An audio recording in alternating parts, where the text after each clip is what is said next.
The original function was to partition rooms and used as protection from the winds. Folding screens have been everyday household items until recently in Japan.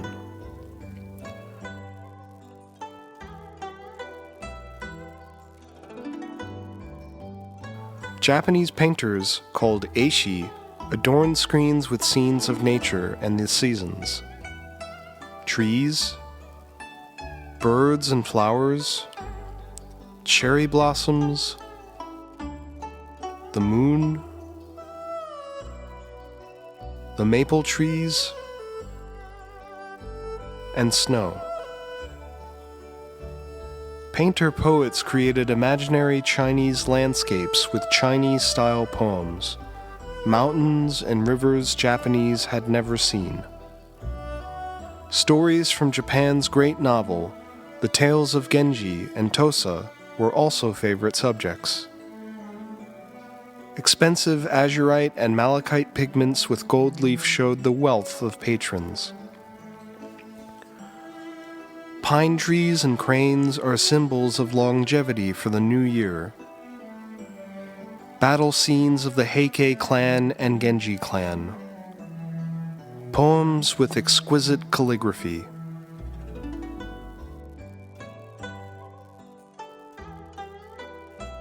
Lords commissioned panoramas of their tenants' daily farm life, along with scenes of urban life.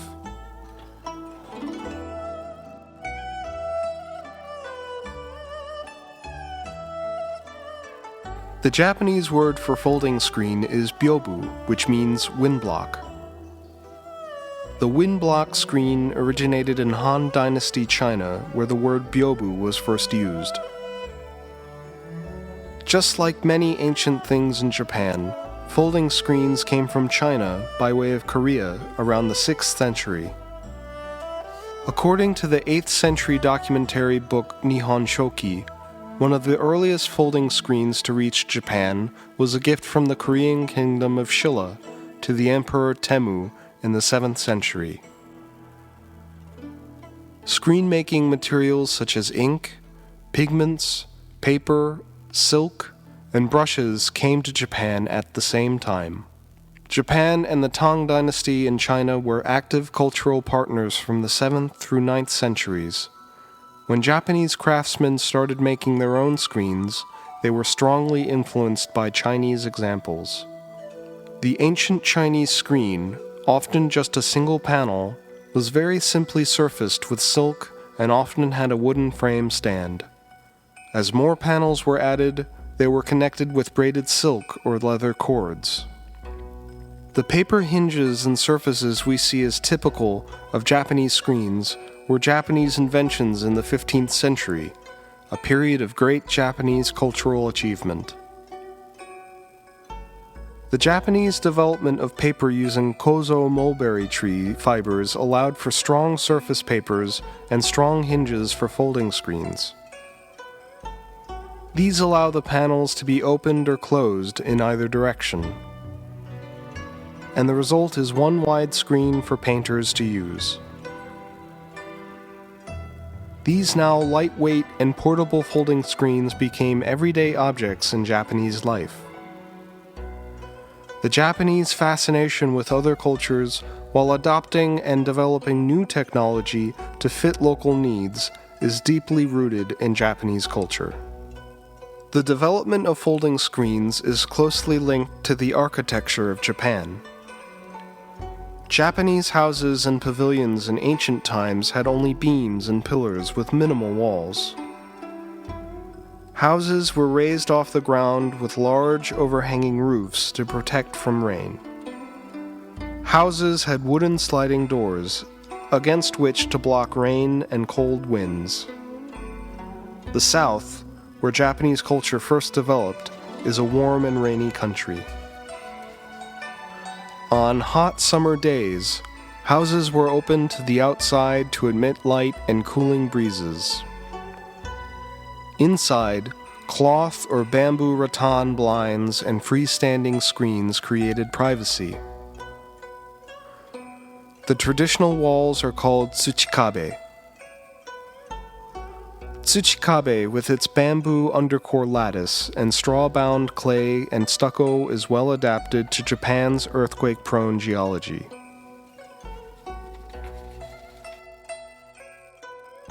The sliding doors are removable if a householder wants to expand a space. Futon beds and folding screens were brought in when needed and then stored in closets.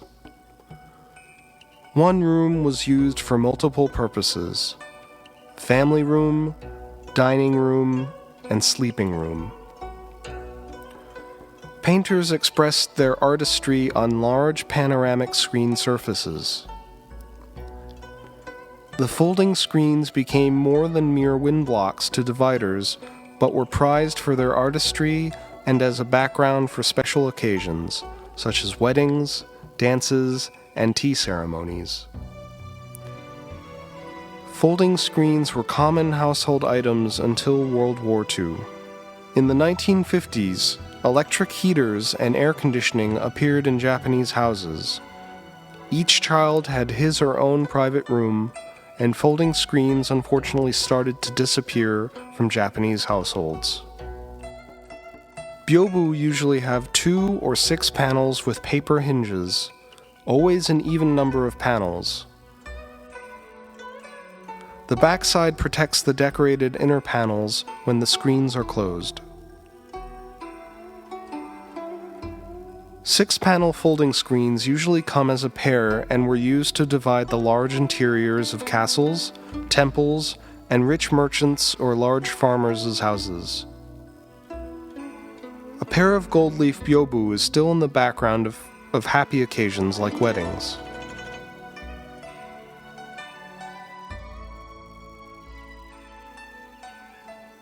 Two-panel screens cover the corners of rooms.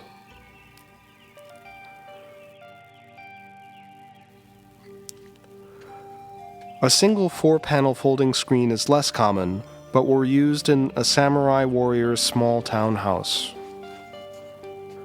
The number 4 in the Japanese language is a homophone for death, and the culture avoids number 4 as much as possible. An 8-panel folding screen is too heavy for an average person to carry, and it is too wide to cover the regular Japanese room. There are smaller size byobu. One about 3 feet wide is called koshi byobu. Koshi means hips. A half size of that is called makura byobu. Makura means pillow. It is for sleeping. They were both used for dividing a room for privacy in restaurants, inns when many people slept in one room, and partitions for offices. Smaller 2-panel screens are called furosaki byobu. They are used as background screens for the tea ceremony. The subjects on the paintings of the portable folding screen, unlike fixed fusuma sliding doors, are typically seasonal. Folding screens are displayed to fit the seasons and special occasions, such as the New Year, festivals, and holidays. Unlike Western paintings, neither screens nor hanging scrolls are displayed year-round. They are stored in boxes when they are not being used. In order to make a byobu folding screen, the first step is to have wooden lattice undercore and a wooden frame, called fuchi, made by specialized carpenters, called shitajiya. The wooden strips of the frame then go to a lacquer craftsman. The assembled wooden lattice panels are brought to craftsmen who are called hyogushi in the Kyoto-Osaka area, or kyojiya or tateguya in the Tokyo area. These paper craftsmen make and restore folding screens and hanging scrolls. They apply layers of strong kozo fiber paper on both sides of the panels and paper hinges between the panels. Since paper was expensive in the past, They normally used recycled paper such as discarded office documents. Beautiful smooth gampi fiber paper, called maniai paper or torinoko paper, is installed on the front. The backside is covered with printed decorative gampi paper, often called karakami or suzumegata. Then the screens are delivered to the painter. The painter, called an eishi in old days, paints on the screen while it is flat on the floor. Wooden bridges are put over the screen to enable the painter to reach the center areas. Often gilders, or hakuharishi, are called in to put in gold leaf where the painters indicate. When the painting is finished, the hyogushi, or mounter, returns with a prepared brocade and installs the borders. The same carpenters who made the wooden lattice and the wooden frame come to the painter's studio to attach the lacquered frames and the metal ornaments. 3 or 4 different craftsmen are therefore involved in the making of a folding screen. Since Japan's opening to the outside world in the 1860s, Westerners have brought Japanese art back to their countries. Japan's pavilion at the 1876 Philadelphia Centennial Exposition was the first time many Americans saw Japanese folding screens. But some Americans visited Japan and brought large numbers of Japanese screens back to the United States. Ernest Fenollosa and William Sturgis Bigelow collected many high-quality byobu folding screens. These collections became the foundation of the Japanese collection of the Museum of Fine Art in Boston. Fenollosa also sold parts of his collection to Charles Lang Freer of the Freer Gallery and to the Philadelphia Art Museum. Art collectors such as Isabella Stewart Gardner, Charles Goddard Weld, Edward S. Morse, and Charles Freer all went to Japan and returned with Japanese art, including screens. Japanese art dealers such as Sadajiro Yamanaka, Bunkyo Matsuki, and Bunshichi Kobayashi sold many screens in this country. When the architect Frank Lloyd Wright apprenticed to Louis Sullivan at 1893 Chicago Columbus Exposition, he visited the Japanese pavilion with painted Fusuma sliding doors and byobu folding screens. Wright became a lifelong devotee of Japanese art and architecture. He often said to his clients, "Please do not put any oil paintings or family photographs on the walls. Nothing except Japanese screens."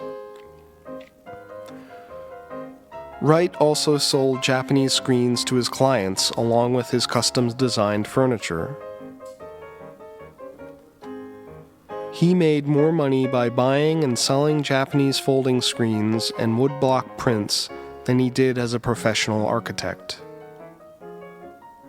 When you see Wright's houses and rooms, folding screens are a continuation of the scenery that is outside the window. Mr. Wright introduced Japanese art to Joe Price, who became a major collector of Japanese folding screens in the United States. The beauty of Japanese folding screens is universal. Because of the shortage of living space in urban areas of Japan, many screens suffer from neglect and require preservation. We see more Japanese folding screens on dining room walls in American homes than in homes in Japan. There are very few art conservators and folding screen craftsmen, even in Japan. Most of the tools we use are traditional tools.